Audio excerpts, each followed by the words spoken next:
And the thought of making a post-recovery smoothie or meal, again, I want it to be instinctual. Oh, take off shoes, take shower, maybe, maybe not, but make your food. Welcome to the Eat for Endurance podcast. My name is Claire Shorenstein, and I am a sports dietitian, distance runner, and mom of two. I see clients virtually through my private practice, Eat for Endurance, and it was through my client work that I was inspired to start this podcast because I wanted to show that there really is no one-size-fits-all style of eating, particularly when it comes to performance nutrition. I am often intrigued by the many different ways professional and recreational athletes fuel themselves for athletic success, health, and enjoyment, and I share these in-depth nutrition stories with you through my Athlete Nutrition Profile series. There really is no such thing as perfect eating, not even amongst elite athletes, and it's valuable to explore the often winding pathways of their nutrition journeys. I also share current research and recommendations on a variety of nutrition topics through my Registered Dietitian interview series. Please check out my episode library if you're new to the show. There's some really great stuff in there. Okay, let's dive into today's episode. Today, you're in for a treat. My colleague Lauren Antonucci is back on the show to chat all about nutrition for Masters athletes following the publication of her new book, High Performance Nutrition for Masters Athletes, Fuel Smartly and Efficiently at age 35 and beyond. Lauren was on my show back in September 2019 to chat about fueling young athletes, so it of course makes sense to have her back on to talk about the changes we need to make in our nutrition plans as we age. Lauren is the owner and director of Nutrition Energy, a Manhattan-based private practice, and she is also a specialist in sports dietetics and certified diabetes educator. She is herself a longtime athlete, running, swimming, and cycling for as long as she can remember. And she's completed 13 marathons, 3 Ironman triathlons, and countless other running and triathlon races. I know Lauren through working with her at her practice, Nutrition Energy, for over 5 years. She's been a mentor to me, and I'm really excited to have her back on the show today to talk all about sports nutrition, which we both love, of course. So without further ado, please enjoy my interview with sports dietitian Lauren Antonucci. Lauren, welcome back to the Eat for Endurance podcast. It's so great to have you here today. Thank you, Claire. It's great to be here, and it's great to see and speak to you again. Yes, for sure. So you were last on the show to talk about fueling young athletes back in September 2019, which is like crazy. That's almost 2 years ago. Isn't that nuts? And it was right after I launched the podcast and right before I went on my second maternity leave. And if I remember correctly, I remember seeing you around the office and you were like in the thick of researching and writing your now published book, High Performance Nutrition for Masters Athletes. Right. And yeah, I just remember you were running around with all these research studies and it was just like in the thick of all of it. It was nuts. I remember seeing you like really, really just dedicated to writing this, but it seemed also like a lot, right? But that sounds about right. I now have this huge stack of all those research studies that I printed that I don't know what to do with, but I can't get rid of any of them. Yes, no, for sure. But I remember telling you at the time, and especially, right after we recorded Fueling Young Athletes, that as soon as your book is out, you have to come back on the show. We have to talk about all about these older or masters athletes or whatever you want to call them. And here we are almost 2 years later, finally doing this. So a huge congrats on your book. I really loved it. I know how much you poured into it. And second, thank you for coming back on. Well, thank you, Claire. I appreciate it. It means a lot. And I'm glad you enjoyed it. And I'm happy to chat with you. I can't wait to see what questions you come up with. Every single person I speak to has a different angle. And I just love hearing what spoke to you and what you want to know. Am I the first dietitian, though, who's interviewing you? I think so. Yeah, I should be confident. Yes. Yeah. Yes, I think so. I mean, I heard a couple of the podcasts, and I agree. There were a few themes that were similar, but the conversations were definitely really interesting and a little bit different. But I think I was also the first. Did you say I was the first person to get a copy of your book, potentially? I think I was like one of the first ones. We're going to go with that, definitely, because my editors had a list in the beginning, and I was like, well, I know Claire wants one, so you were right up at the top. You and Meb, a few of those people right up at the top. I feel very important right now. You're in good company. Yeah. So I know we've been through this before, but since it's been so long ago, and I'm sure I've gotten some new listeners since then, if you can just really quickly take us through your background as an athlete and a dietitian. Sure. Which one first? I mean, as an athlete, I was always a really active child. I swam as a youngster through 7th grade and then joined the track team basically because my friends were doing it and I wanted to see them before I had to go off to swim practice. And then after a year of trying to do both, I realized that I really was much better at and much more passionate about the running.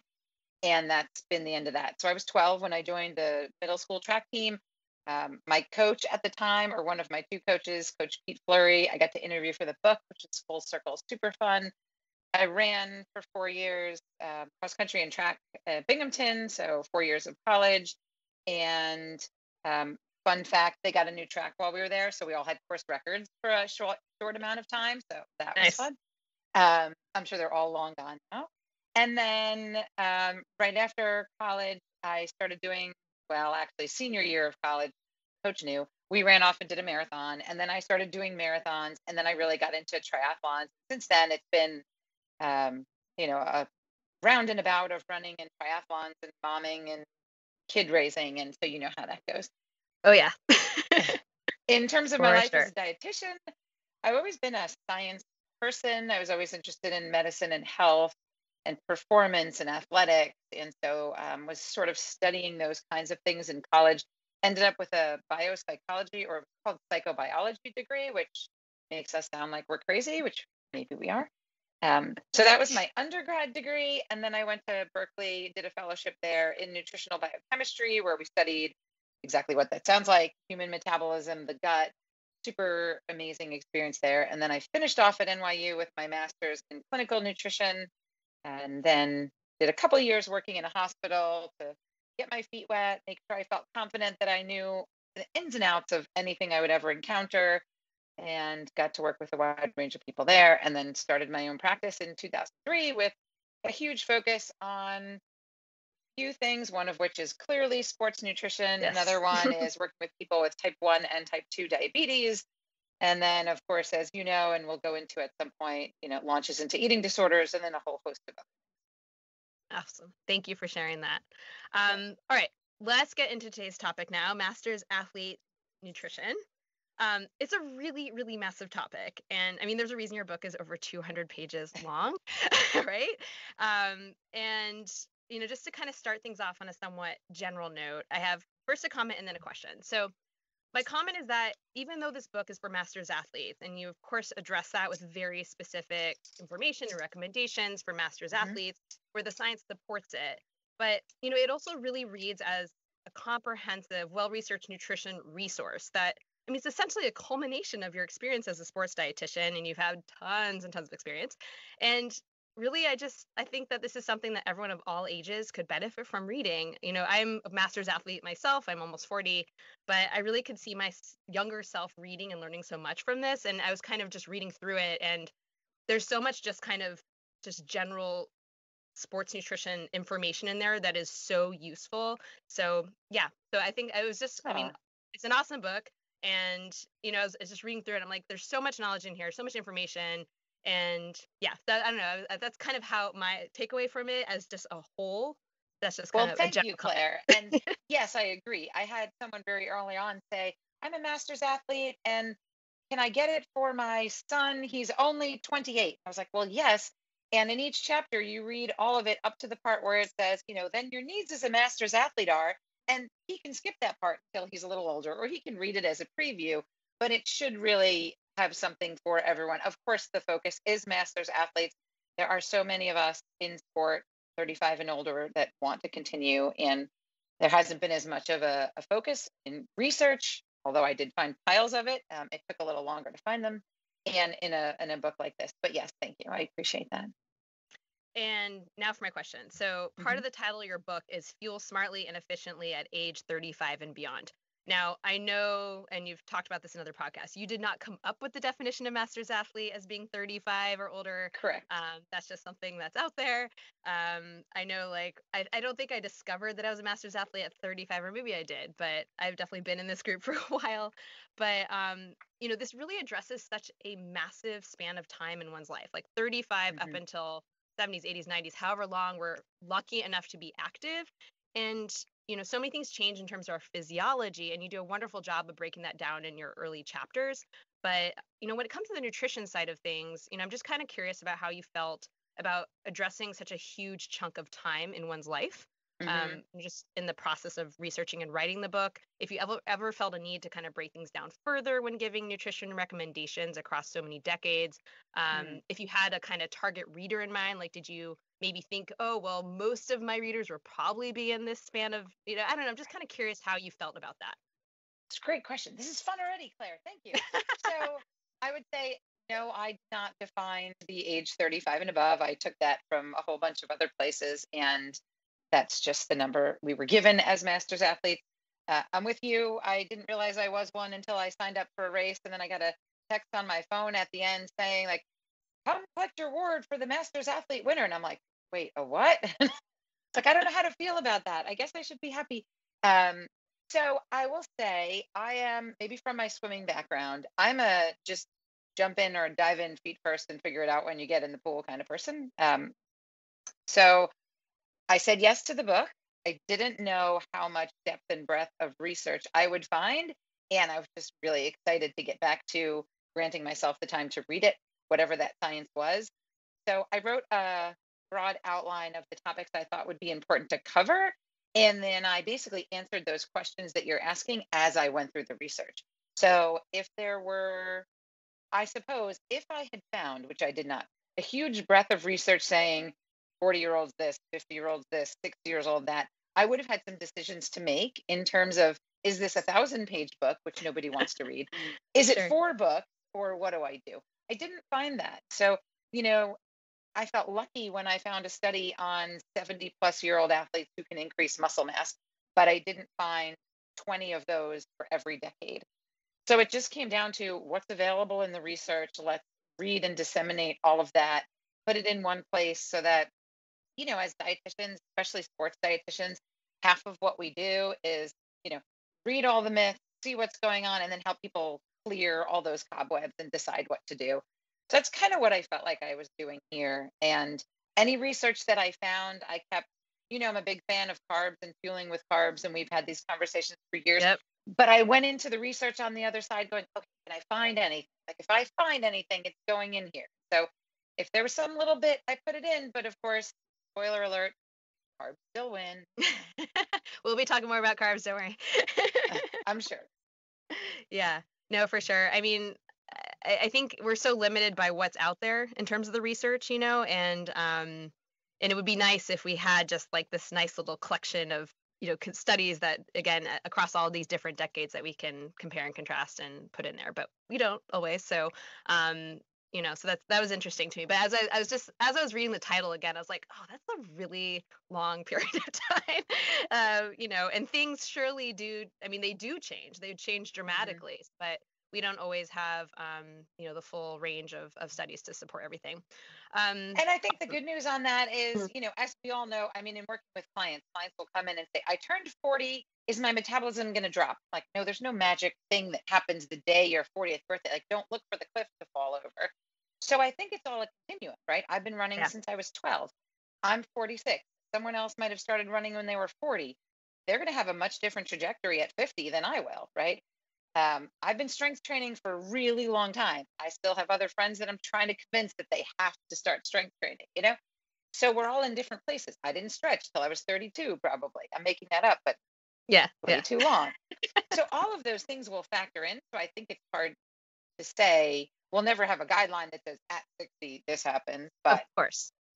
over a continuum, we know certain things happen. And you know what? It's pretty clear. We need more protein. We need our strength training. And then we can talk about all the rest of it, but we got to get those two first. Absolutely. Um, okay. So I'm sure I have some younger listeners or maybe some new masters athletes who would love to know what they need to do differently to stay healthy and strong as they age. And, we often hear athletes, or I'm sure, I've said this myself at some point or other, like, oh, don't you remember when I was able to like get away with this or get away? I guess I should use Hmm. air quotes there. But that whole concept of being able to get away with something, and that can be Right. in the athletic context or not, right? But it's often with nutrition, weight related times in your training, whatever. And they're comparing that to like when they were young, comparing to now.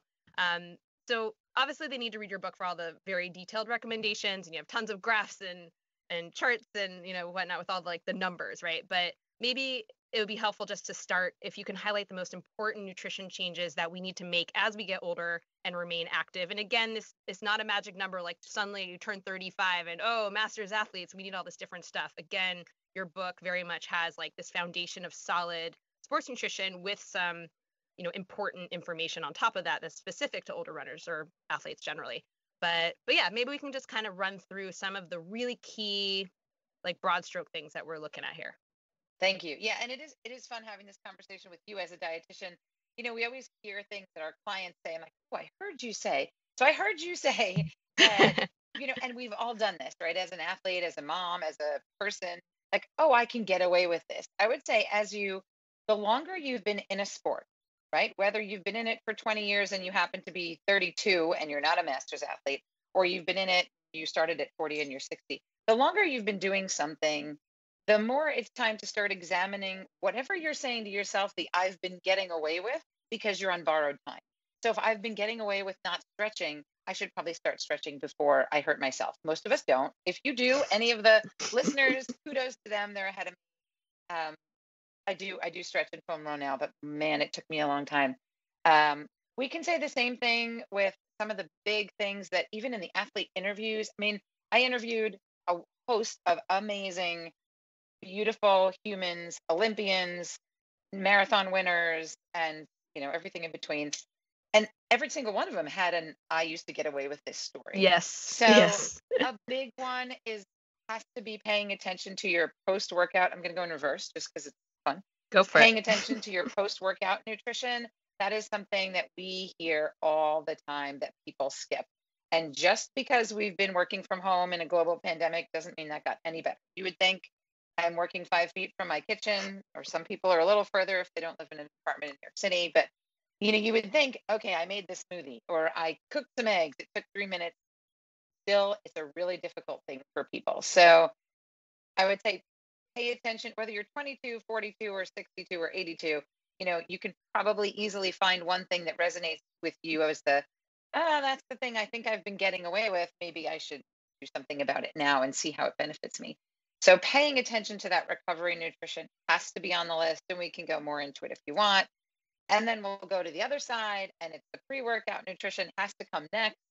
I mean, everything from elite Olympic runners to everyday runners will say, and I was the same, right? I used to just get up at 5 a.m. And when I was in California at Berkeley, and I would get up and go for my beautiful run, and then I'd come home, and it was fine. I didn't know I was getting away with anything. I didn't think about eating. It was 5 o'clock in the morning, right?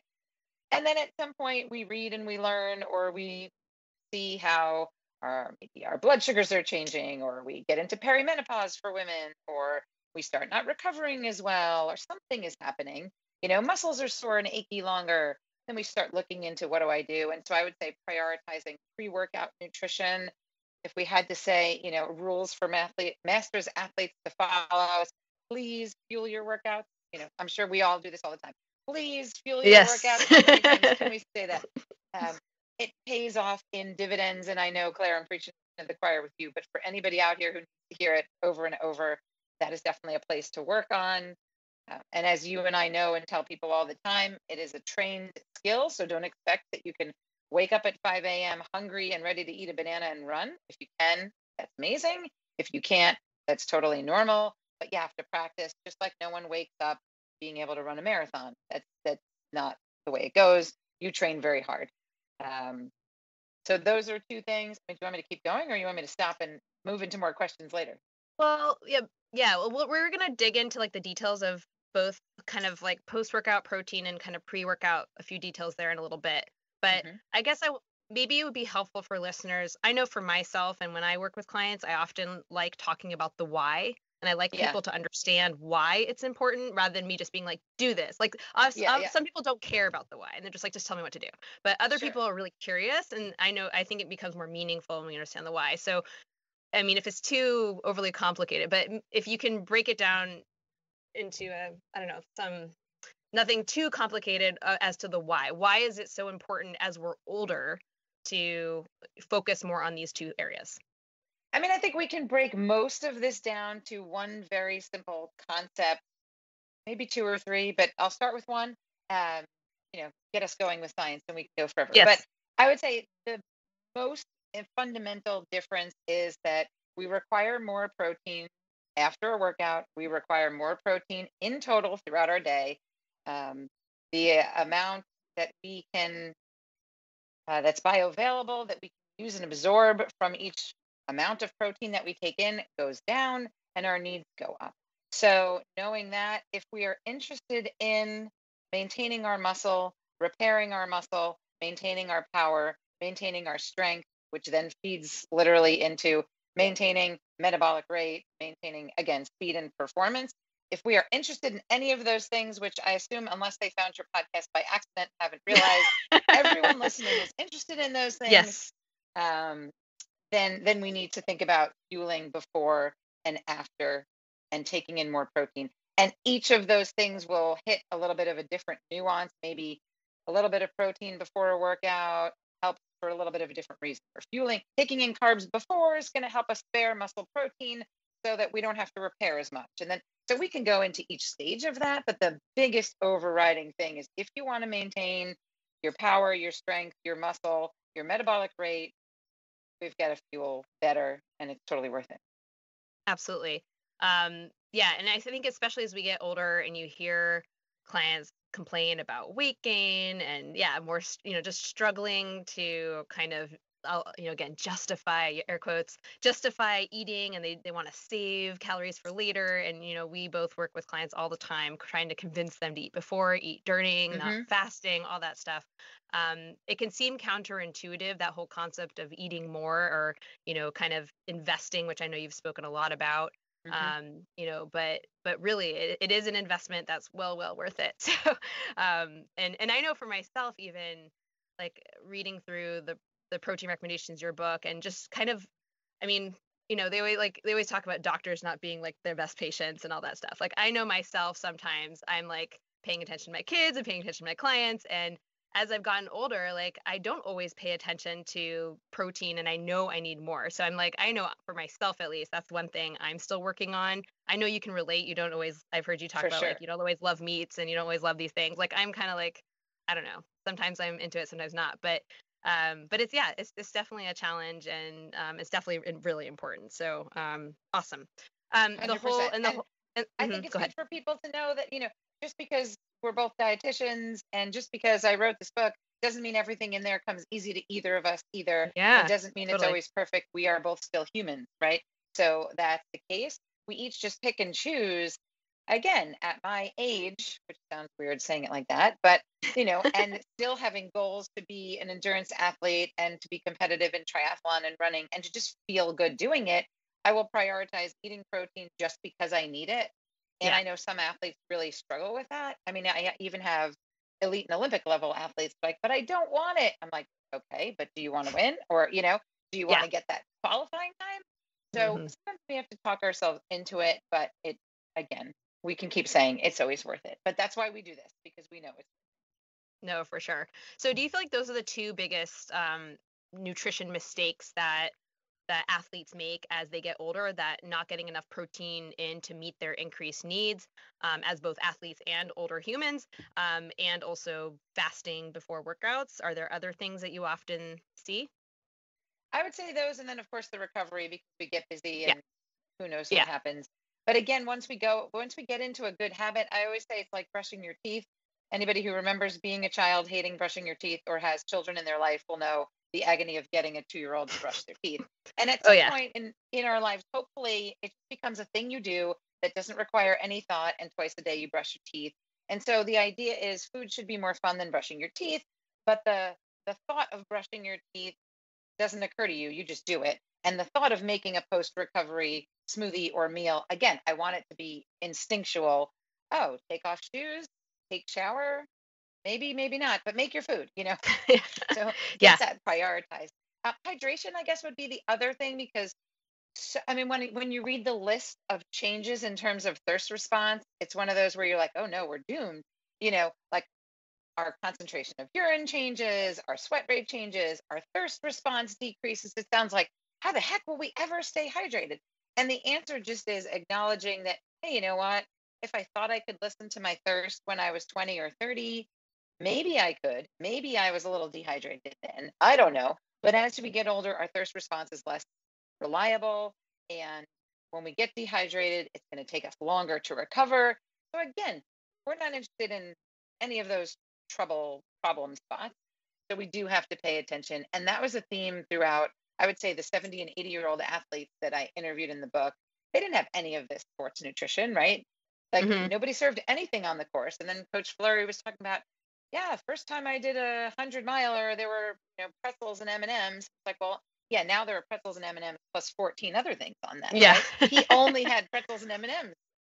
And now we know a lot more. So knowing that and then saying, but they all kind of figured out, oh yeah, I used to be able to run for long periods of time and, not worry about my fluid or not think about it.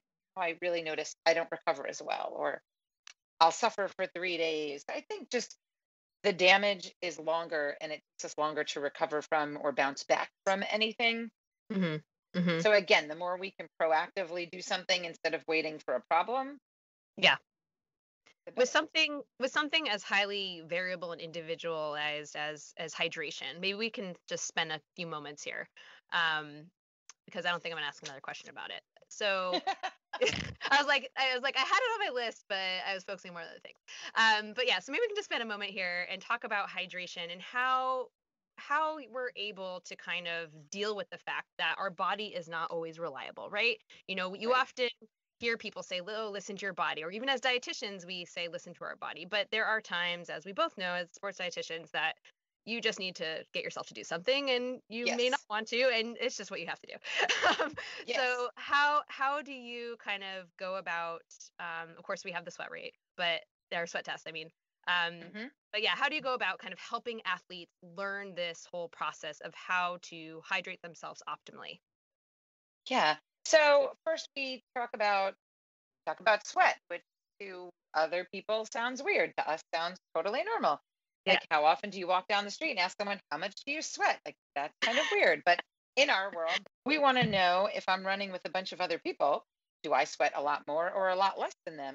The only thing that's going to tell me is where I might be on this average, right? So I can think of one, actually, Gordon Bakulis. She's in the book. She qualified for the marathon Olympic trials. I'm going to get it wrong some astronomical number of times. And the Yeah. first time I had a conversation with her, she's like, Lauren, I really don't think I sweat much. I was like, knowing the caliber of athlete she is, she's right. And when she did some sweat test rates, her sweat rate was really low and she had to be right. So that was useful for her to know she doesn't need to go for 24 ounces an hour. Other people, oh, I see that I'm like a lot more sweaty than everybody else. That's just interesting information for me.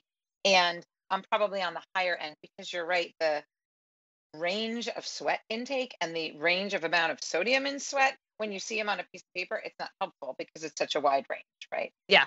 So it's kind of going for the middle of the road and then knowing, okay, I live in New York, and let's say in a normal year, maybe in May, I might travel somewhere hot to do a race and I'm totally not acclimatized. And maybe I went to Colorado and I'm also at altitude.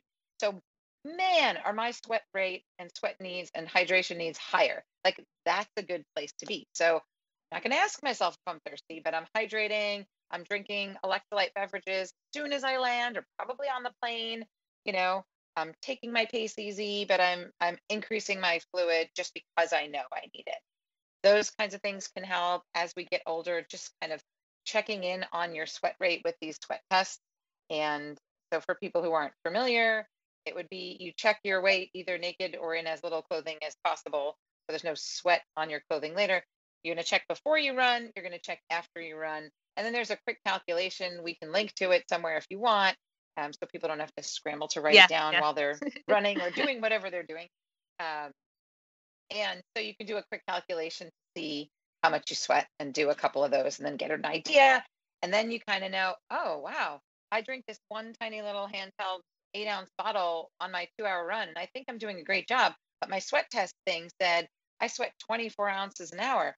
Wonder if it would help me to drink closer to that number, and if you wonder in that direction, the answer has to be yes, right? Yes, absolutely.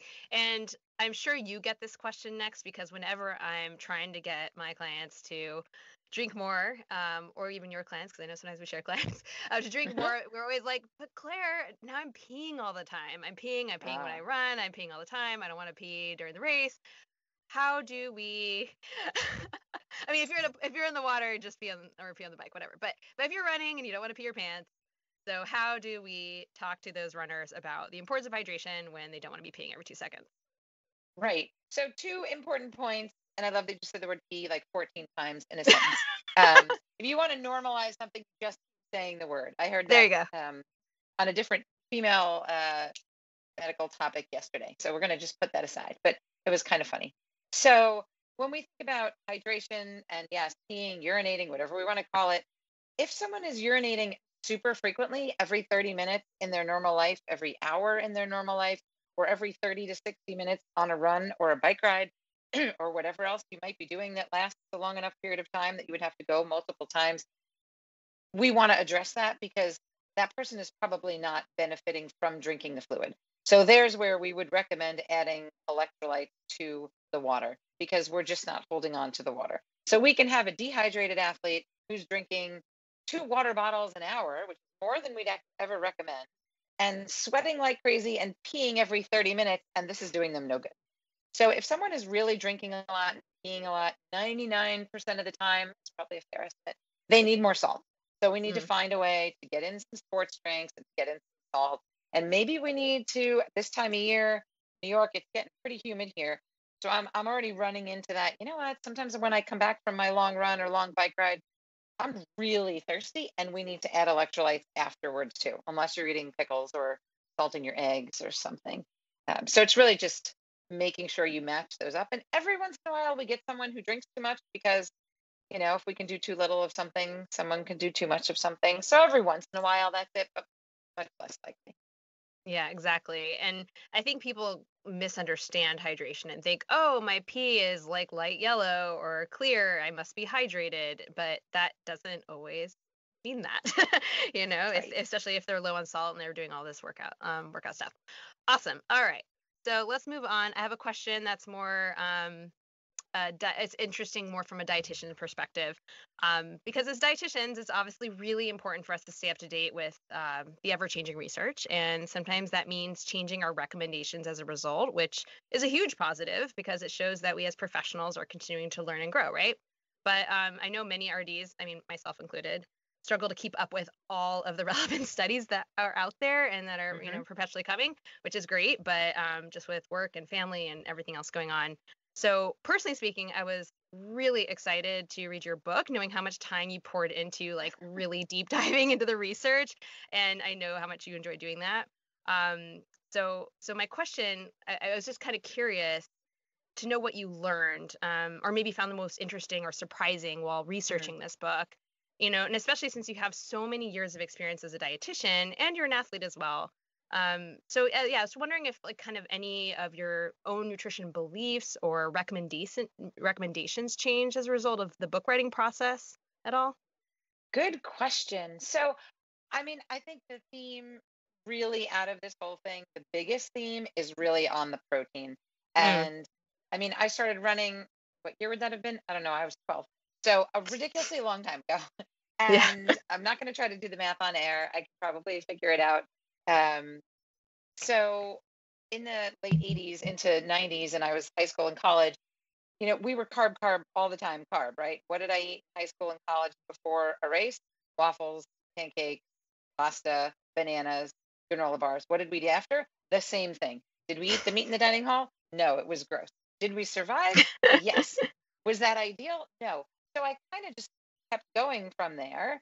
And, as I started doing Ironman triathlon for myself, I really felt, huh, this not eating meat thing is not working for me. I could do it maybe if I had a different lifestyle and, didn't have a million things to do. And, but I could really feel intuitively my protein needs are higher. And this, hummus on my sandwich isn't cutting it. Um, and we didn't have Greek yogurts then really, Yeah. because that like it makes me sound like a dinosaur, but that's okay. Yeah. So 2001, Greek yogurts were not really a thing. So Yeah. I kind of felt that. I think it was really interesting as I interviewed the athletes in the book that some of them really felt that as well and could tell, and others didn't and were like, "Oh, I'm not sure I'm eating enough." And it's like, "Well, send me what you're eating for a day and I'll tell you." And if they weren't sure whether they were getting enough protein, my response was, "Hey, I'm so glad you asked that question. you probably need a little more. Where Kara Goucher said in there, I think when she was training for the Olympics and the marathon, she's like, oh, I thought I was getting enough protein because I had it every night at dinner. And that is super common. And we're Mm, endurance athletes. We need carbs. So I think that was the biggest thing for like that a lot of athletes and myself to really look into. And I saw those numbers and was the same as you, like, wow, am I getting that much protein? Or do we really need that much more as we get older? And I think a lot of the research the past 5, 10 plus years, I don't know, timelines are difficult, but past decade-ish, really talking about the importance of branched chain amino acids and leucine. And so then I was really interested in okay, so what is really going on in this masters athletes and older, 40, 50, 60, 70 and above? Like, do we need leucine? Or do we need more leucine? Do we need more protein overall? So that was interesting and fun. Um, I think that is the biggest theme. okay, awesome. Thanks. Yeah. And maybe just for the benefit of our listeners, can you go over, and we'll kind of launch into our protein section of this discussion. Just go over what are those numbers? Again, you can look at our book with tons of information for all the Yeah. specifics, but just so people really get a sense of how much we're talking here. Um, Right. because I think we have, and even when I was reading it, I was like, oh yeah, that is a little bit higher than sometimes I recommend for my endurance athletes, because I Mhm. think, what is it? It went up to 2 point. Well, I'll let you share the numbers. I'm not gonna get it right. Fair. I mean, I think we as you and I have been in the sports dietitian field, we have always known that athletes and endurance athletes and most athletes have higher protein needs than people that sit around and do a lot less than we do and find fun. And that makes complete sense because we're asking more of our muscles. And if we like the science, but even if you don't love the science, just understand, Googled it or looked it up, point of training. What's the point of training? Yes, to have fun. Yes, stress release. Yes, it feels good. But what are we doing physiologically? We're breaking down muscles so we can rebuild them stronger. So it makes sense that we need more protein. The RDA for protein, as you know, is zero point 0.8. And I'm sorry if most of your people are in the US. I've lived in the US my whole life. And we're going to talk in kilos because for some reason that's the way we're taught here. And if you're from somewhere that lives in kilos, then you're welcome. But um, you got to get your body weight in kilos, and then we have our protein recommendations. So the RDA in this country for protein is zero point 0.8 grams per kilogram body weight. That gets us really low numbers, like 40, 50, 60 grams a day for, let's say, on the lighter side runner, and then obviously it goes up from there. Those numbers, let's say, are not that difficult to hit if you're eating any kind of balanced diet, right? Let's say, aside from, lettuce and tomato sandwiches or, you know, just rice. Yeah. So many foods have protein, right? Anytime you add either bits of meats and eggs or yogurts or beans and legumes and lentils and nuts and seeds, we can get 40. No big deal, 50. But then we start getting into our endurance athletes, and there are a bunch of different ways to say the recommendation, but to just simplify it, then we go up to at least 1.3, 1.6, 1.8 grams per kilo. So now we're talking at least twice as much as that. So now we're looking at numbers like 80, 90, 100 plus grams of protein. And that is really to maintain muscle mass, to repair your muscles, to maintain strength, to maintain power, to maintain metabolic rate, all that stuff. So it's an effort. Yeah, no, absolutely. And I mean, I think the graph I was thinking about, it goes up to 2.4, I Yes. believe. But that was more in the context of, was it trying to change body composition, or maybe in periods of injury, I Yeah. believe, or So something like that. Okay. I purposely left that out because it was a bigger conversation. But yes, it Yeah. goes up to 2.0 to 2.4. The reason I hesitate there is because the people that are inclined towards those numbers go there when they don't need them. And the people Yes. that need them probably require a bigger conversation. So, Yes. yes, it's if they're trying to change body comp and lose weight, if they're under fueling for any reason, whether it's intentional for weight loss, or I've had a college football player come to me that he wants to do an Ironman and he needs decreases muscle mass. That makes sense. So we kind of did that on purpose. So, or if you're recovering from an illness or injury, and then of course the low energy availability, red S, eating disorder, disordered eating, anybody that falls into that not eating enough category, yeah, we can benefit from higher protein, but my hesitation is there. Just higher protein doesn't fix it if it's really low energy availability, and we can talk about that more later. But Yes, we will. just to start there. Yes, no, for sure. That's on the list. We'll get there.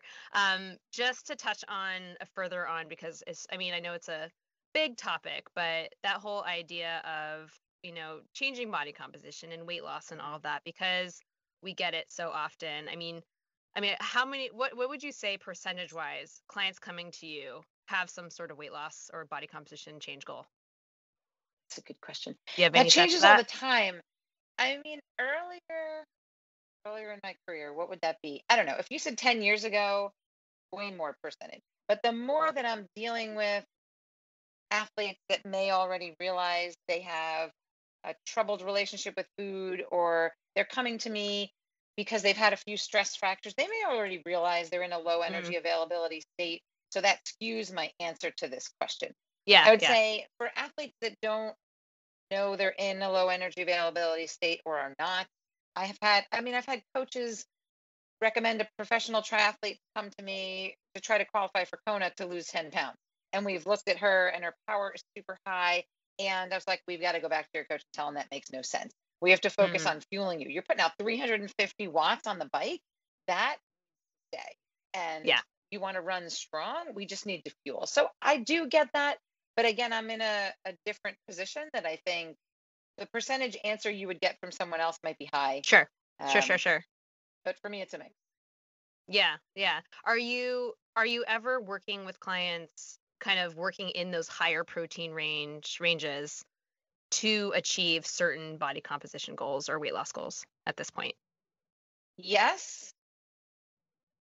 My hesitation is like, that's my least favorite thing to do is to go Yes, I like know mine super too. high protein to change body comp. Me too.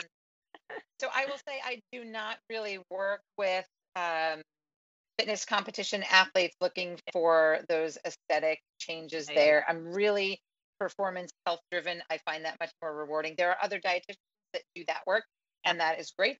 Um, so yes, we can. Of course, I think we're in a strange time, and you and I have had some conversations about this before.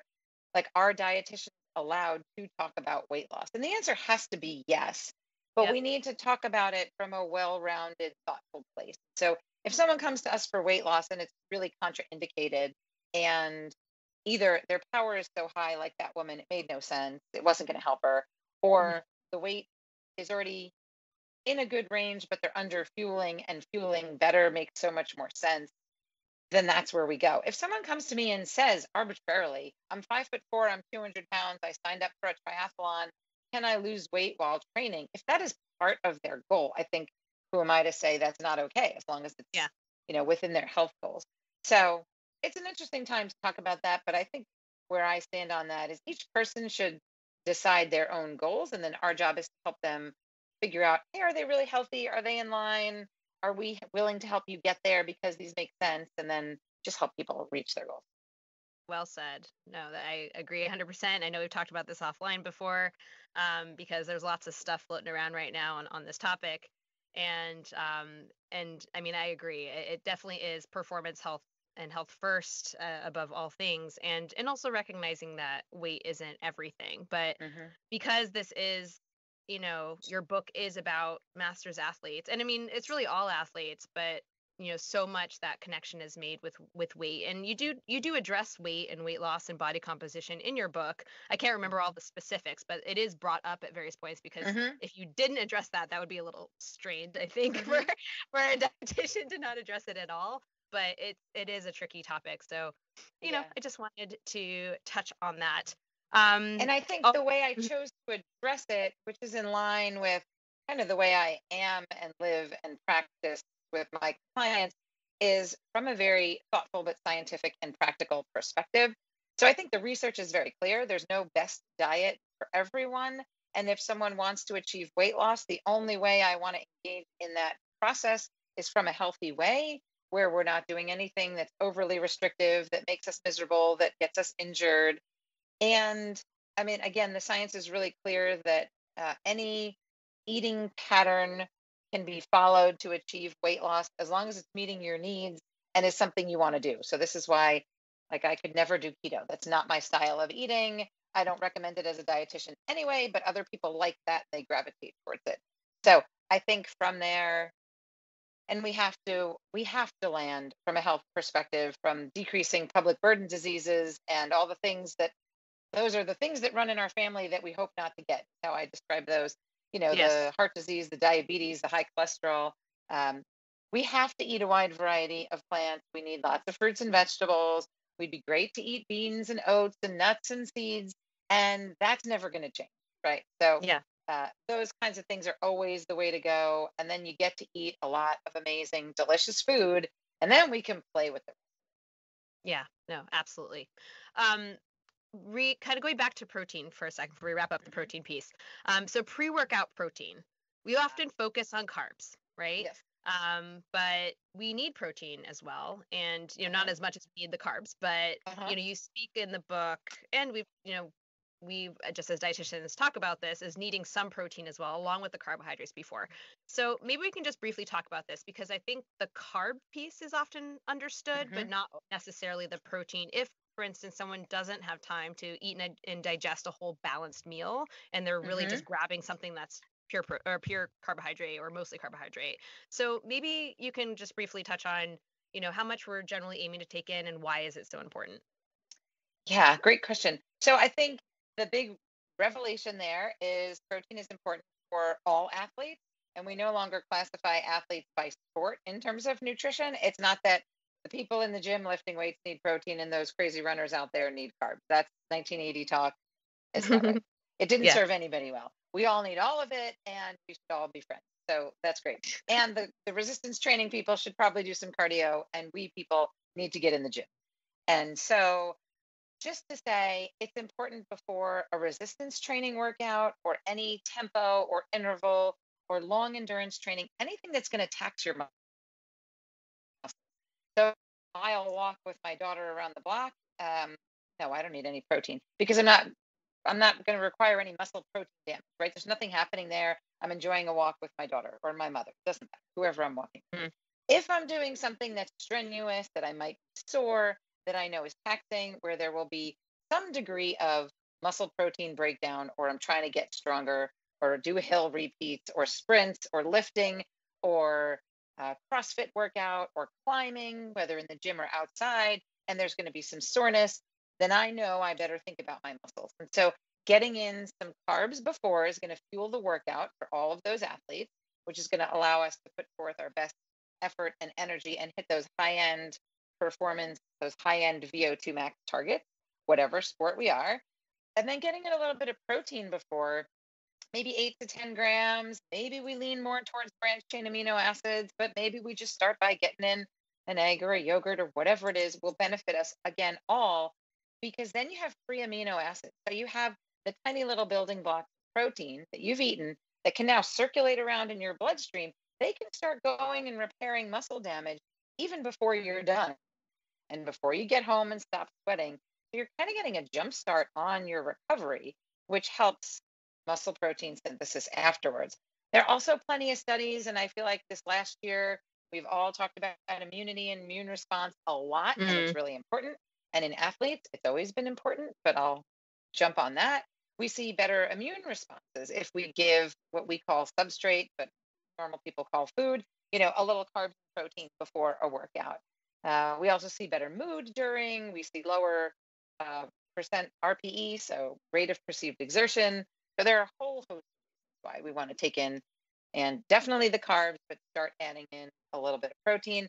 And just a quick note there, I think by the a little preview for you, because I'm sure you're not quite there yet, but the peri and postmenopausal women, so by late 40s to beyond, Hmm. really becomes super imperative to get in a bit of protein before those workouts. So if anyone listening is in that category, whether you know or think you're in perimenopause or not, if you're in your late 40s, please start eating some protein before workouts. Again, not my inclination as well. I don't wake up saying, yay, give me an egg before a run, but you can do hard boiled eggs in advance. You can try yogurt before a strength training or getting on your bike.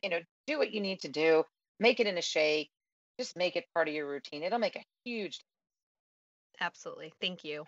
And then the post-workout protein amounts also I think people are still not going high enough. And Hmm. so the specific recommendation there, I think I saw a range in there. I'm usually saying around zero point 0.3 grams per kilogram body weight, but I think you gave a range up to 0.4. Was that correct? Right. And the easiest way for people listening, if they're going to remember something or if they're sitting somewhere, they can write this down if they're not currently running or doing something fun at the moment, and they're sitting listening to us. It's the recommendation you'll hear, and a lot of this marketing from the sports companies or from some of the early research, which is where it came from, was 20 grams of protein after a workout. And anytime you hear that there's one number for everything for everyone, you should always be leery because that doesn't make sense. And so there had to be nuance to that. And now we're finding out that let's just stick with the word masters athletes because I'd much rather be that than an older athlete, but choose the word you want. We need 20 plus, so 20 to 30 to 40. Now, getting in 40 grams of protein after a workout, I'm with you, is not always easy. People are hot and they're sweaty and they are not hungry. But when we start looking at, all right, I'm 46, however old anybody else is, I want my muscles to be strong. I want them to respond. I ran today. I'd like to know, an interval workout on my schedule. It really has to be, I think, for this, it's a performance driven piece of if I take in the protein from whatever source I find the most convenient for me right now, it will pay off. So really trying to hit those higher numbers of 30 to 40 place. I've seen someone else because I even had other dietitians who I know and respect reach out to me like, really, Lauren, 40 grams? I'm like, I'm not making it up. I'm reading the studies. But Stacy Sims, she's not a dietitian, but she's a Yeah. nutrition researcher, PhD. Yeah. And she's the only other place I've ever seen go that high with the protein. We're going to see more of it because it's right. Yeah. But there's at least one other person saying it for now, but we'll see it more. And I plan on sticking with it until I find any research to tell me otherwise. What is your favorite way to get that high of a number in post workout? So, different dietitians have different ways. I really have trouble doing it without a supplement. If I Yeah. don't put a scoop of a protein powder into a drink, it's really hard. Like, and this always blows people's mind. One egg is 7 grams of I protein. That seems know. like it's Ugh, not fair. I What do you mean know. seven? How many eggs can I eat? Like, come on. Greek yogurt, 13. Okay, so let's say I eat 2 eggs in a Greek yogurt. Already I'm like, enough. I want a pancake or a piece of it's just too hard. So I just don't. I let myself off the hook on that. Like I think we all should. I do my workouts in the morning. I've got 3 kids. They've all been schooling from home. I've got clients waiting for me on my little Zoom platform over there, and I want to make this happen. So I do use a protein powder. The one that I use, I don't know if we've talked about it before. It's called Yes, yes, we have. Yeah, yeah. Mend, and Darwin, the NFL football player in my book, talks about it. That's how he and I met. So I use that one. There are many that are great. We're looking for one that's high in branched chain amino acids, possibly that has some other things, maybe like a turmeric or other benefits. But I would buy as I hate the word clean in food, but I would buy, as purposeful a protein powder as possible, not one that has 42 ingredients. You probably can't buy it at Costco. No offense to Costco, but you're probably going to Yeah. have to go for a little better quality product. Yeah. Tons of powders, vegan and otherwise. So I always throw a good scoop of that in. Since I've done my research on the book, I will often, especially for my harder workouts, and because I'm trying to get my power up on the bike for the past year. So I will add even a little bit of extra branched chain amino acids to get another few grams in there after my hard workouts. I throw a whole bunch of stuff in my lovely blender, always fruits, and then whatever else I feel like. I may throw frozen cauliflower in there. I may throw flax seeds. I may put peanut butter. Depends on the mood and when I think I'll eat breakfast. Yeah. Yeah. But I do use that. And I usually say it's okay to use it, but only once a day. The other rest of the times in the day, please find real food. And if you can make real food happen right after your workout, more power to you. But it's okay if you can't. Yeah, absolutely. What are so the branched chain amino acid, what brand do you use of that? I'm curious. So I think for that one, I think we're just looking for any good quality, like an Okay. NSF certified, Yeah. and Okay. it'll just be leucine, leucine, valine. Yeah. It's pretty straightforward. It doesn't need anything else. It has a little bit of a funny taste if you put it in water alone. You might not be happy Mm. with me. So just mix it with stuff and you won't know it's there. Got it, got it. And is that the same thing that you're adding to your pre-workout routine as well? Because I think you mentioned maybe adding some branched chain amino acids as well. So again, I try to use these things specifically, purposefully when I Yeah. need them, but not more than I need them. So before Greek yogurt, and that's enough. I can hard boiled eggs. I can do that. I can. I think it was Stacy Sims who recommended, so I'll give her credit. I thought it was weird, but I did it. It tastes better than it sounds. Mash up a banana and some cinnamon and some egg whites. And usually, I think you and I both recommend the whole eggs. But right before you go for a run, we recommend low fat. So this would be Yeah. I bought the carton of organic egg whites. It, I think she says it tastes like banana bread. I don't find that to be the case. I'm an honest biller, but it tastes fine. And if you're not super picky, I can eat that and I can run 10 minutes later. So that's an easy one for me. Um, I've also experimented with making all kinds of, I love the sweet potato breakfast cookies from the Run Fast Eat Slow Yeah. cookbook. And I've often experimented with like, what can I do to those to add some more protein? What would it Yeah. take? So we can play with any of those kinds of things. But more important is just that people do what they can do consistently, right? As you and I, Yeah. I'm sure, say all the Yep, absolutely. All right. So we're both huge fans of carbs, of course, and time. as Yes. dietitians and as athletes. And I know we both get clients all the time, regardless of how active they are or not, who are just terrified of carbs, or at least Mm-hmm. they're like very cautious around carbs. Mm-hmm. Maybe they include them, but not anywhere close to their goal amounts. Um, Mm-hmm. why do you think athletes, and especially masters athletes, struggle so much with this? And especially in the context of the sports nutrition guidelines we use for giving carbohydrate goals. Many people see those numbers and they're like, "What? You want me to eat how many Mm-hmm. Mm-hmm. carbohydrates?" So maybe you can just talk a little bit about that. I think that's so true that I'm sure you do the same thing I do, is that I generally preface it with, I'm going to tell you how many carbs you need. It's going to probably sound like a lot, but we're going to get there and wait till you see how good you feel. And then they're like, do I really need that much? Or do you eat this much? I was like, well, yeah, I hope so. Because otherwise, what am I doing here? Um, so I think, back to what I said before, if we got stuck in the 1980, 1990, what I'm dating myself even more, late 90s, right? When I was in Yeah. college, all we were eating was carbs. Nobody was afraid of carbs, or it was very rare. And then it was all I want to say, marketing, fad diet, Atkins, push, carbs are evil. Low fat was popular, and then that was wrong. So if fat's good, then something has to be bad because we always need something to blame. And so, okay, well, let's just blame all the carbs. And so I think it was just a natural cycle and a result of just people need something to say. We need something to Hmm. blame. People are, our health is not magically getting better. And it wasn't the fat, it must be the carbs. And then we got stuck. And I think, with athletes, I mean, we think all the time, like the people, for another example on this, I see way too many athletes, and I'm sure you do too, trying to follow a low sodium diet because we're really good Mm. at, oh, I'm healthy and we should eat low sodium. Meanwhile, I'm sweating up a storm every day. And we're like, no, no, no, please add salt. I think, a lot of people eat way more carbs than they need. And if you are consuming large quantities of carbs all day while sitting around at your desk and while sitting watching TV, and you start to not feel so good, that maybe you figured something out, and that could be great. But on the flip side, these carbs got demonized and for no real good reason. And then we kind of get stuck there. And once we get into habits, our brains, I always think of, there's my psychobiology background. Once our neurons fire in a specific pathway, it's like you run across the grass every day. In Central Park, there are those places in the grass where the path is worn because we've run so many times. Yeah, Our yeah. brains are like that. So once my brain has fired in a certain way so many times, that's it. Has to be true. Doesn't only apply to nutrition. We Mhm. believe whatever falsity we've thought to be true, and then it's really hard to change. And then we run into the, well, I think I've been doing fine.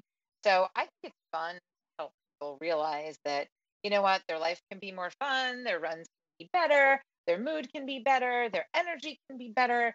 And, in the beginning, people think we're crazy because the amount of carbs we recommend. And then a couple weeks, couple months in, when they're like, hey, Lauren, hey, Claire, I'm starting to feel better. My energy's better. I'm getting my work done better. I feel like I'm nicer to the people in my life. Oh, and by the way, my runs are going better. You're like, carbs, you know. So it's a process. Absolutely. And I can't ask this question without then like asking you. And again, like I know what I say, but we're just for the whole sake of this podcast. What I want you to answer this question. What we hear all the time when clients say, "But won't carbs make me gain weight?" Mm. Yeah, so carbs don't make us gain weight. It's funny, I was writing something for some publication last week and I put that in, carbs don't make us gain weight. And one of Yes. the editors shot back a question about it. And I was like, oh, no, no, I refuse to change that. Um, you know, Good for you. anything can make us gain weight. Yeah, that's true. I mean, it's like saying I can't wear too much clothing in the winter in New York. Well, I guess at some point I can, but it would be really hard, right? It's really cold. So at some point, sure. But that's like saying anything, right? Like anything too much could have an adverse consequence, right? I could eat too many apples. I could smile too much and my face hurt, but I'm not really worried about that. So if we are active and we are listening to our hunger and we are fueling strategically, then everything is going to be fine. And we see way more often that people are under fueling and underserving themselves. And then maybe you're leading me down this hole on purpose, in which case, nicely done. Then we get into the whole huge host of complications that we see with under fueling. And I touched on them a little bit before, but the consequences of underfueling, whether it's carbs or overall, are far reaching and do influence every single system in our body, from hormones to mood to metabolism to the endocrine system to our GI system. People are constipated because a million reasons. Maybe they're dehydrated, but maybe we're just not eating enough carbs. We don't have the fiber and the calories to keep things moving through our system. So, that's not a statement I will just let lie or allow my name anywhere near, because it's not true. Absolutely. I couldn't agree with you more, but we had to talk it out for the sake of the listeners. 100%. 100%. Obviously I know the answers to many of these Yes. questions, but I want to hear it for you. And Well, yes, that's that why it's was fun. yes, exactly. And of course, you're right. This is the topic that I wanted to get to is eating disorders and underfueling, because this is something that we see across all ages. And Hmm. sometimes I think people maybe mistakenly think about disordered eating disorders as being like a younger athlete problem or just younger person problem, and it's absolutely Yeah, not. It can plague people's lives throughout their lives. There are some people who totally. unfortunately don't get help like until they're much much older or never. And I mean, I know Hmm. about you, but I've definitely gotten eating disorder clients who are in their 50s 60s and beyond, which is 100%. sad. And we want to help everybody, but yeah, again, coming back to the fact that this is about masters athletes, this is not something that escapes masters athletes. So this is something that, as you've talked about many times, it can be intentional, it can be unintentional. This whole concept of underfueling, Hmm. or getting, relative energy deficiency in sport. And I think disordered eating, generally speaking, has become so normalized in this diet culture that we live in. Hmm. And thankfully, people are talking about it more, about all of this. But yeah, I think it's just worth saying that this is something that does continue on when we're older, or maybe someone had an eating disorder when they were younger and they're still Hmm. in the recovery process, because that voice is kind of there, no, for I mean, maybe not forever, but for many people it's there for a long time.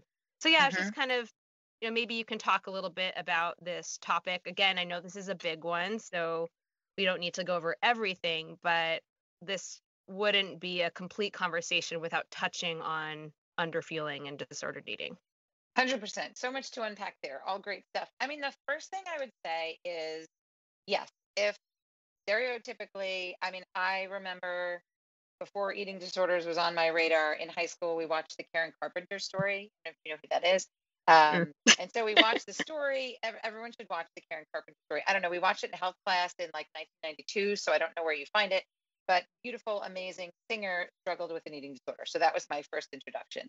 And very typically, yes, you see young, white, cisgender females with eating disorders. And while there are some of those, I have a wide range of clients and people that I know that do not fit into any of those categories. We have people who are overweight, every and any gender and sexual orientation, any nationality, and any age.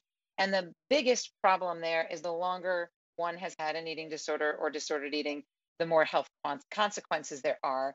And masters athletes don't get screened. In high school, you had that screening physical, and maybe someone said something, maybe not. But if we got lucky in high school, then and maybe in college, maybe someone told the coach, maybe there was a dietitian, maybe if you went to a D1 school, somebody was talking. There was a chance. We had a couple of girls with eating disorders on our team, and it definitely got spoken about. Um, and they were able to come back and run with us, which was fantastic. As a master's athlete, there's really none of that. So I've been part of lots of groups, especially since the brave, beautiful, and amazing Mary Kane came out with her story, which I Yes. think touched people and really brought to light this is a problem. This is happening frequently, and we need to be talking about it. That I will speak to lots of adult athlete groups, some of whom are masters, some of whom are adults of whatever age, but in really talking about, hey, we have to bring this topic to light. This is not okay. If we suspect it, how do we help and support someone? I actually saw on Instagram this week a professional runner I am so proud of. I will not name names, but came out and divulged that she was struggling with an eating disorder, which again has to be an amazingly difficult thing to do. But I was really happy to see that. And I'm glad she's reaching out, getting the help she needs. And we see more and more of it. So hopefully, the more and more we see, the more and more we will catch these things and prevent them before they become really difficult. Ellen Hart is in my book. I tell the story often just because I'm grateful to my editors and to Ellen. I rewrote that chapter twice to include almost every single thing Ellen Hart told me in her story of her battle towards an Olympic dream, and as a very elite level runner who was struggling with bulimia, who at that time was not able to really get the care she needed because it just didn't really exist. Yeah. And she is now recovered and an athlete still, and amazing and giving of her time. So I think if anyone is unsure about what an eating disorder is like, or if they are struggling with one, not to plug my book, you already did it, but thank you. But I think Ellen was absolutely beautiful and amazing and giving in her description, and it really explains some of it there. Two of the other athletes in the book, Gail Kiselowitz was upfront about her eating disorder when she was younger and how it started, and Gordon Bakulis too. And two of them, Gail and Gordon, they don't talk about it as being an I wanted to be thinner thing. For Mm, those two, it was not about that. For Ellen, it had to do with coaches saying, if you're thinner, you'll be faster. yep. And she she went to Harvard. She was a super high achiever, brilliant person who, was used to getting 100 on the test, I would say, Yeah. as many of us can identify with, although Yes. I don't know that I got 100 on every test, but mentality. Yeah. I tried, and it was like, well, I'm not going to let that coach ever say that to me again. So just to understand that sort of thing, and I think reading more about that, I think I went on a little bit of a tangent, but thank you for indulging me. Um, in terms of, how we understand the maybe origins of or what's going on in people that are struggling with eating disorders and disorders eating, because it's a really difficult concept for people to understand. And I'm sure you and I explain it all the time to people, like, I don't get it. Why don't they just eat more? It's hurting them. It's like, well, no, Yeah. if it were that simple, this wouldn't be a problem. So, um, so thank you for letting me go into all of that. Of course, of course. And what about the kind of general underfueling side of things? Let's talk about Mm. more from not an eating disorder standpoint, Yeah, just more the unintentional of people just not right. necessarily being aware of how much they need, or maybe they're still in that getting away with phase of things, or Totally. whatever it is. Um, I think, or maybe they're just struggling to meet their extremely high energy demands because of Yes. what they're doing. Yes. Yeah, what can you say about that? Perfect. So the first just thing, you use the word unintentional, and just to clarify briefly, if I may, like, nobody with an eating disorder is intending Of to have an course. eating disorder either. So Yes, just to yes, make sure yes. that I know you didn't mean it that way and you know Yes, it, yes, but yes, just to yes. clarify that, like, nobody wants an eating disorder. Nobody means to have an eating disorder. it's a lot of work to recover from and go through an eating disorder. It's not fun, having those voices in your head and the fear and the guilt. Nobody wants that. Somebody has unfortunately gotten into that situation. And I think of it, they're just really struggling to get out. It's like versus what you're talking about, Yeah. which I think you're calling unintentional, is Ben Kessel is an amazing athlete, triathlete coach. He's in my book. He's a perfect example.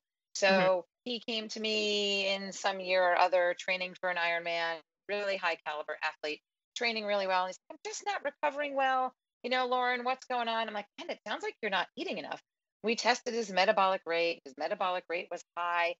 And here's where the difference lies in working with him. I was like, Ben, we figured it out. Oh no, his metabolic rate was low. That's what happened to him. Oh His yeah, yeah. metabolic Hmm. rate was actually low. Now he's a strong, if you look him up, he's a strong personal trainer, coach looking dude who was training for an Ironman, and his metabolic rate should not have been low. I said, Ben, you've been training so hard. You just opened this studio. I think you're just not eating enough. You're hypometabolic. Your metabolic rate is lower. He said, am I doomed or can we fix it? I said, we can fix it. So I kind of went through a meal plan, which we didn't talk about, which we don't like to give people meal plans. We like to teach them how to eat. But in this case, it's required to be like, Mm. Ben, here's how much you're training 20 hours a week. Here's what you need. Ben went off and did it. We met a couple of times. He was able to do it. There was nothing in his head saying, I don't know, I'm going to get fat. What should I do? Eat. It was just eat Yeah. more, fuel well, prioritize. Oh, I have 4 clients in a row. Yeah, okay, I need a snack. I then go for a bike ride, fuel more. He did it. His metabolic rate came up, did great. So it's more straightforward in the approach and the athlete's ability to respond and recover. And then his metabolic rate went up and he was happy and he trained. And knowing Ben, I assume he's still doing all of those things because, you know, sometimes you fall in the hole once and you see it, and you get up and you don't fall again. In an eating disorder, I liken it to whatever happened that made me fall in the hole. I'm really stuck in the hole. Things are screaming at me in my head. I can't climb out of the hole. I need a lot of help. This is going to be trickier. So some sort of metaphor like that, where then it's going to require a lot more. We need a therapist or a Yeah. psychiatrist or a psychologist. We need an MD. We need a lot. Yeah, absolutely. And I think people kind of also fall somewhere in between that. And Hmm. maybe that's the kind of disordered eating category, or if you want to call it that, but maybe not, where they don't have an eating disorder and I do want to change, but they're almost hesitant or resistant. They're like, oh, I need to eat all of that, Yeah, yeah, much more. Do you know what I mean? Like those types of clients. totally. And sometimes it's a little bit more gray area and tricky to get someone to reach those levels. And I guess that's where, again, we're like, well, Hmm. what matters to you? Your performance matters or your health matters. And that's where we kind of have our entry point. But Totally. yeah, yeah. So we have, you presented these kind of two examples that are kind of more on the extreme ends, and often we're functioning on the extremes and often we're somewhere in the middle. So Right. Well, yeah. that's a good point, Claire. I mean, there I would pull the scope of practice card and say, dietitians, we can't diagnose anything. So, is it my goal to diagnose the eating disorder? No. If we need more help because it's an eating disorder and we need labs frequently and we need an EKG or we need a psychologist, 100% I want those things. Please, let's do it. Yeah. But what I'm really interested in finding out what that athlete is struggling with and what Yeah. their problems are. Have they had 3 stress fractures? Are they injured all the time? Have they gotten sick 12 times in the past year? Are they not sleeping at night at all? Are they anxious and worried all the time? Can that be food related? So I'm not as interested as in putting them in a bucket as figuring out, Yep. okay, well, does your thoughts about food, do your thoughts about food plague you throughout the day and you hear these voices talking in your head? Because we'd like to help you make those go away. That's not Yeah. fun, right? Yeah. So, or do your thoughts about food prevent you from saying yes when your friend says, let's go to that great Mexican place on the corner? And you're thinking, cheese, guacamole, carbs. Oh, I can't go. Like, that's not your best life. Yeah. So I think from there, we go with don't worry about the label. I don't need someone to know whether they have an eating disorder. They just have to go, you know what? I eat really clean and healthy all week. And every Friday night, this thing happens where I order 3 burritos, or I eat a burrito and an ice cream and another thing. And then I feel so full. I feel absolutely awful and horrible. Well, that's no fun. So we work from there to go, all right, well, you know what? That's no fun. But why is that happening? It's because we were thinking about this clean eating healthy during the week. And we Yeah. just undershot and we didn't eat enough. And then you're right. Sometimes it's hard to get people to make changes, but the harder it is, the more we realize, we again need more help, maybe a bigger team, Yep, more absolutely. motivation from different angles. Absolutely. Great. Awesome. Thank you for answering that question. All right. I want to briefly touch on the concept of training the gut. We already kind of touched Mm, on avoiding fasted workouts as we age. Um, and, just because some people are resistant or scared of or have GI issues or all that stuff. And again, with all this stuff, I feel like it's just this big web, as like all this stuff is connected. Like, why are they having GI issues? Are they underfueling? Like, what's going on? sure. They're just, there's so many reasons behind things. But just maybe we can briefly touch on training the gut because it is so important, and how you would recommend, people to start going about that so they are not doing fasted workouts anymore. Totally. I love that topic. And I like to say I've never met an athlete I couldn't help fuel. So, as you pointed out, I've been doing this a long time, call it 2003, 2005. And I'm not making that up. I have never met an athlete who can't help fuel. I have met tons who didn't think they could fuel, and tons Yes. who the first time they tried didn't love the experience or ate one banana or one bite of a banana Yeah. or one graham cracker. Um, but we've gotten them there because it's important to do so. Like finding a well-fitting sports bra. Like I can keep being miserable and chafing every day, or I'm going to buy a new sports bra until I find one that fits, and then I'm so happy every run, right? Weird analogy, but I like It makes weird sense. analogies. So I think, we want to just think about, I think the concept of training the gut, just let that settle a second. It makes sense, right? We train our muscles, we train our minds, we train all kinds of things. And how am I supposed to get good at anything? What makes me think that just because I'm a human and woke up at 5 in the morning and asked my body to go run 12 miles, that my gut is happy with me for doing that? Huh. When I think of it that way, all right, well, my gut isn't awake either. So I've got to be nice to it. I've got to start slowly. And it's really about starting slowly. So I know you do the same thing, really encouraging people to think about, if I say eat pancakes and bananas and bagels and you say yuck, yuck, yuck, and I say, fine, 5 a.m., tortillas, rice, and potatoes, and you go, I think I can do that. You always just go with the thing that you think you can try.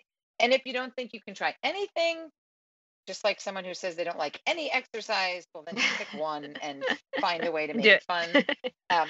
Just pick something. So start with, here's where I call the kid food. So anyone that has or interacts with little kids, there are things like the Cheerios, the graham crackers, the animal crackers. Those melt in your mouth, easy, give them to a toddler kind of food.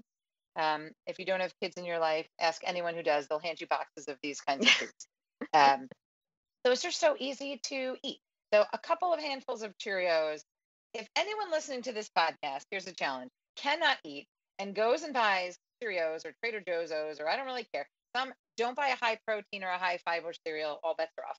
Some easy cereal or saltine crackers or graham crackers and tries eating a handful or two or one or two and has a problem, email me or you and we will help them because There you 100% they go. can do it. It's just start slowly.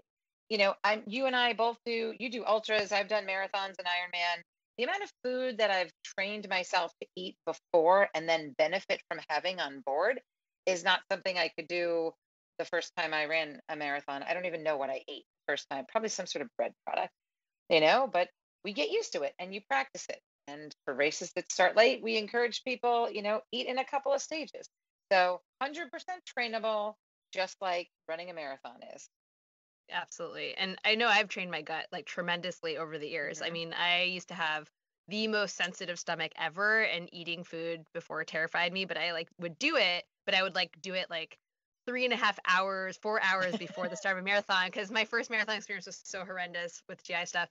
And then as I started getting to ultras and I wasn't running so fast, I was able to practice the food, and then was Right. like I just got over the fear of it, and I was like, oh yeah, no, this is fine. I can eat a turkey sandwich and keep running.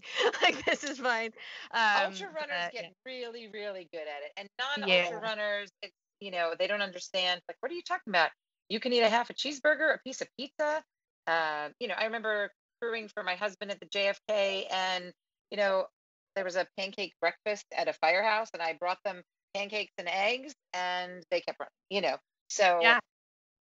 You need fuel, and they need more carbs, and they need more fat, and they'll figure it out. So Yeah, yes. when I ran JFK, they had actually it was also the year I paced my husband at JFK and 50, and they had like a red velvet cake station, and I Oh, really was nice. looking. So they had it when I was pacing him, and right at the end of my section, that was like a cake station. I was like, oh, this is great, and I was like, oh, I wonder if I could eat a slice of that and keep running, and I could. So that was very exciting to discover. As someone who's training for a 5K, maybe don't try that. Yeah, to try. Velvet cake before a 5K, not an awesome idea, obviously, hopefully. No, But no, velvet cake, M&Ms, or pancakes during an ultra, most people can do. absolutely. All right, we're getting to the end of this. Just a couple more questions for you. Let's just talk, going back to kind of this whole concept of aging and kind of my earlier question about this vast expanse of time. Not that chronic disease is always connected with being older. Obviously, chronic disease can hit at any age. But as we age, we encounter typically a greater number of medical issues that we must consider when making nutrition decisions and as dietitians Hmm. as making Hmm. nutrition recommendations. Again, this is a really big topic. I'm throwing so many big topics at you. I'm sorry. And I That's don't okay. I like it. summarize it in any way, but wondering if anything stands out to you here based on your experience writing the book, and your experience working with clients, just in the context of working with athletes specifically. So, kind Yeah, of that whole idea of athletes. So managing their nutrition needs as athletes, but also maybe some difficulties or unique situations with some common chronic diseases that you totally.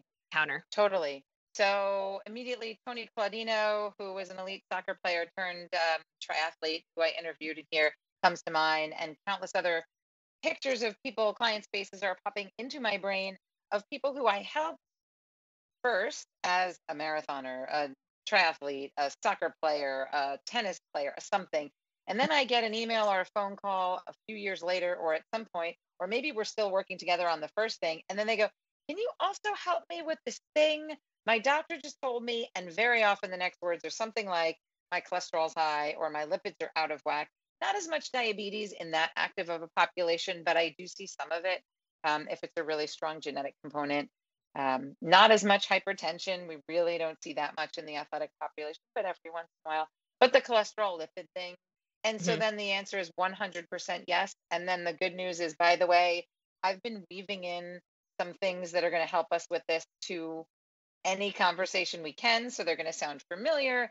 And then it's really layering that on top of the sports nutrition, which as dietitians, we do all the time, right? Yeah, So anytime we can into a conversation with a client, I'm going to work in a word that is some sort of a vegetable or a fruit yeah, or a yep. bean or an oat or a nut or a seed. Do I try to work in the words spare ribs and Doritos? Well, sometimes as a joke, but not when I'm saying, let's see, can we work some fruits into here? What about nuts and seeds? Do you like any of those? How about Yeah, oatmeal? Have you had that ever? So we're always trying to add those foods because we know the power in terms of helping maintain blood sugar and blood pressure and lipids. But then we can kind of up the ante on some of those. Sometimes we need to take some foods out if those lipids start to go a little bit crazy, or someone says, okay, genetic predisposition, now my cholesterol's going up. Men, it happens a little earlier. Women, generally postmenopausal, we see those numbers go up. That's what hmm happens. It's not your fault. That is hmm happening to anyone. You didn't do anything wrong. That estrogen protected us, and once it's gone, it's not there to protect us. So we see that. And then it's just kind of going, okay, those beans we've been talking about, you really need to include those beans we've been talking about. Those oats that you don't know what to do with?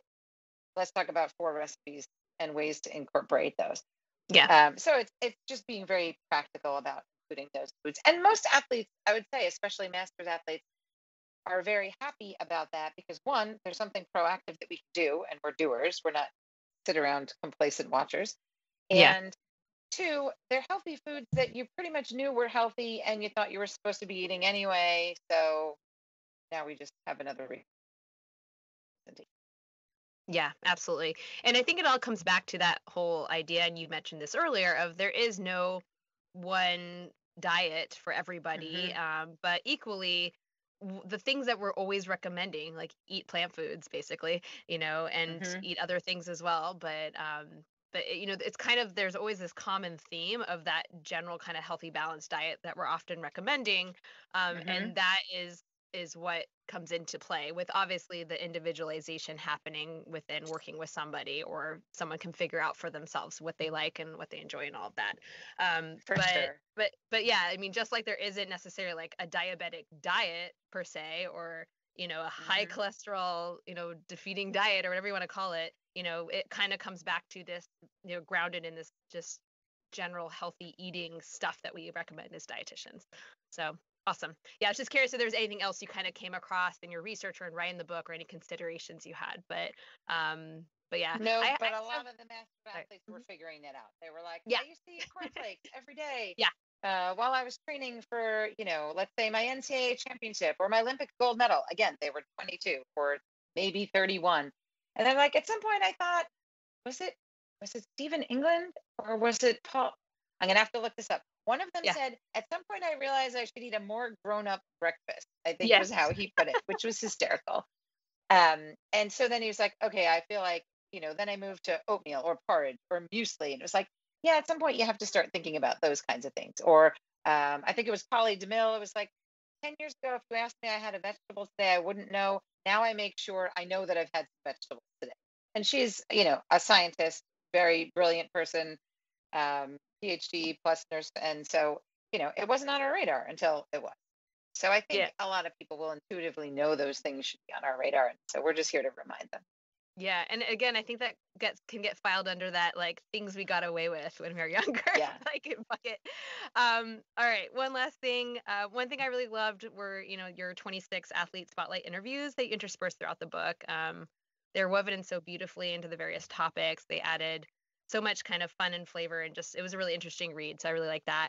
And it really Thank you. reminded me of like the short, like or just shortened versions of the athlete nutrition profiles that I do, obviously in podcast Hmm. format, but that's why also they really spoke to me, because that was like the whole inspiration for my show is interviewing athletes and finding out their Right. stories. So yeah, I guess I'd love to hear your thoughts on that part of the book, in terms of like anything you found really interesting, any themes or patterns that emerged, especially among the elite athletes. I know you've talked a little bit about this, but Yeah. yeah, anything you wanted to comment on in terms of like all the interviews you did.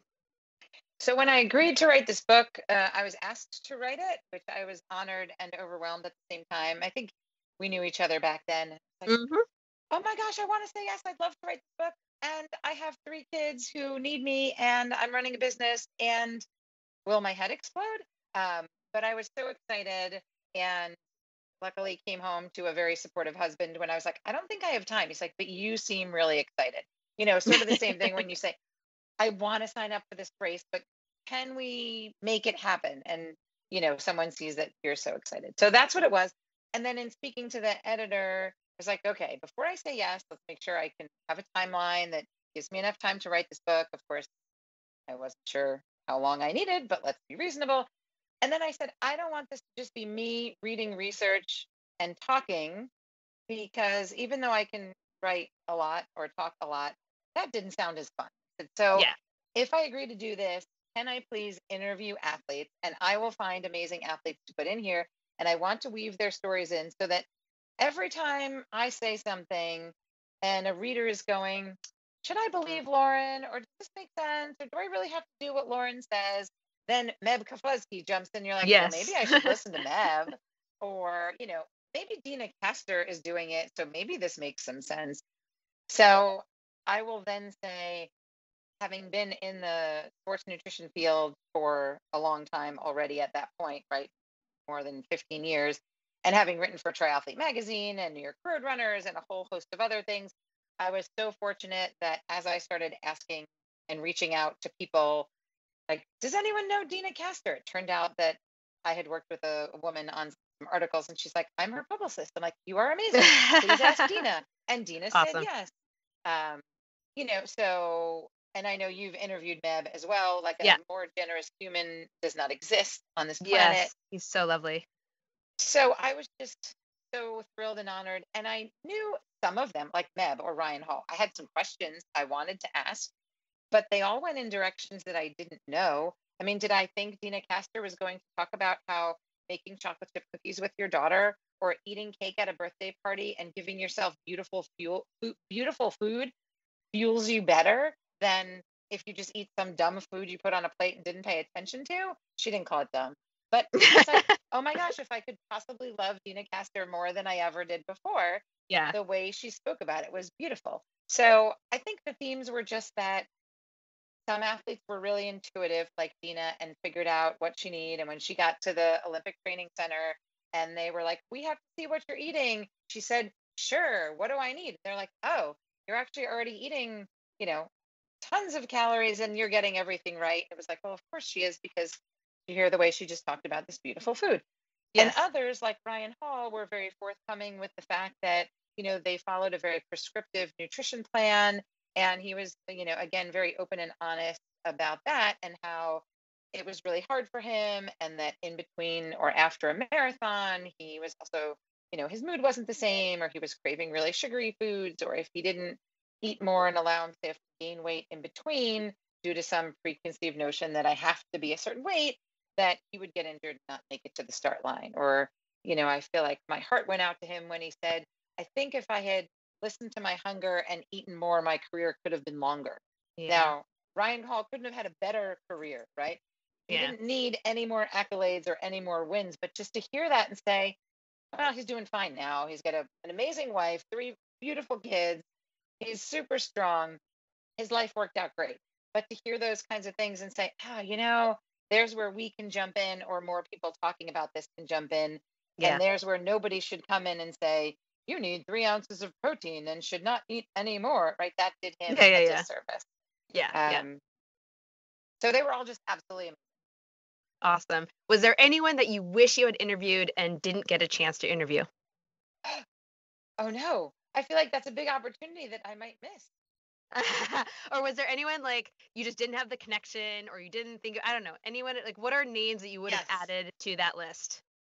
So the name, and this is maybe because of my age, I would say Joan Benoit Samuelson, because she was the first Olympic marathoner that I looked up to and revered. And she seems to be just such a quiet, beautiful human. I didn't know anybody that knew her, but I mean, Catherine Switzer, I had met once at an event, and I got to speak to her and Meb, and Dina, and Tara Goucher, and Ryan Hall. I mean, Sarah True, and then other people that maybe you haven't heard of particularly, but like that I got to speak to that were absolutely amazing. I mean, Jackie Flowers and BJ Miller. She was a swimmer. Jackie was a long jumper. Amazing, amazing people. And then, of course, some of the others we've mentioned before. Yeah. No, I mean, I remember being in the office, Nutrition Energy office, and you were like, do you know anybody who, because you were like, I was definitely there for this whole book writing process, I remember. Yes. And yeah, you're like, dude, I was like, oh, maybe I know someone. But then we were dealing with the age thing. They have to be a certain age. They're not old enough. Had to be 35. Yep. Had to be 35. Yep. But no, I think it was very well done. I really like the way you did it. So again, congrats on that. Any other important takeaways that we haven't covered? I know we're over in time, so we'll wrap it up. But any kind People of big thing? Running and running. They're continuing their run because we didn't shut up. Maybe they're stretching. Right? Hopefully they've stopped and they are stretching and they are foam rolling and they're drinking a recovery beverage and all is good in the world. Or they've got 4 kids jumping on them, but they're still drinking a recovery beverage. I mean, I think we really covered everything that we would need to in this kind of thing. I would say, we all have things we think we should work on. So one takeaway from today is take whatever it is, 30 seconds, 3 minutes, 5 minutes, maybe ideally today before you go to bed. I'm the queen of Post-it notepads. They're everywhere. But whatever works for you, a note in your phone, a Post-it note, a beautiful sign, and maybe pick one thing that you want to work on. You know that you're not good at hydrating and it's hot now, most places. So that would be great. Or, when we were talking about protein, you really don't think you're getting enough protein. So make a point of saying, I'm going to look at my protein and see if I can identify at least 4 foods in my day that have protein. And I might go as far as, and we're not into tracking, but look up how many grams of protein is in an egg. Oops, 7? Uh-oh, that's not getting me to 90. Just so you can get an idea. Or the pre and post work. Pick one thing that maybe is your goal for whatever time frame works for you. Work on it for a week, a month, the rest of the year. It doesn't matter. Um, and then you can always pick another thing later. Awesome. Thank you. And are you training for anything right now? Are you thinking about training anything right now? That I know is a you're good active. I question. see all your bike and runs and all the stuff going on that you Yeah. do on your own and with your family. But yeah, what's on the horizon for you? So interesting. I mean, I had a bunch of things on the radar last year. They all got Yep. canceled and postponed. Yep.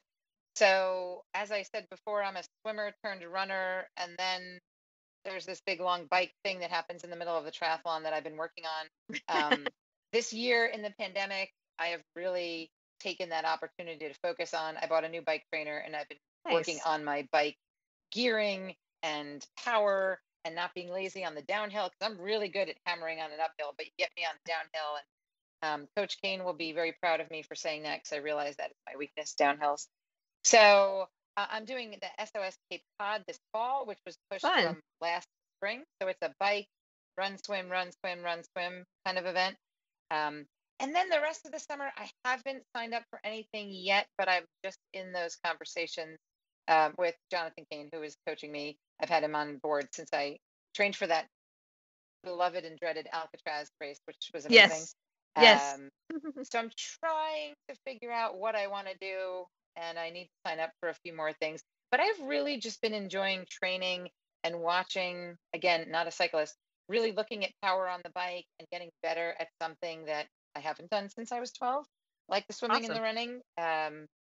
So I think it's really interesting that we can, each workout can be a reward, right? And if the workout sucks and doesn't go well, then, well, okay, that was in the bucket of sometimes the workout doesn't go well and recover and try again. But I'm finding I don't always need a race to get me motivated, right? Yeah. That the Yeah. workouts are rewarding, but I am looking for some races. So I'll keep you posted.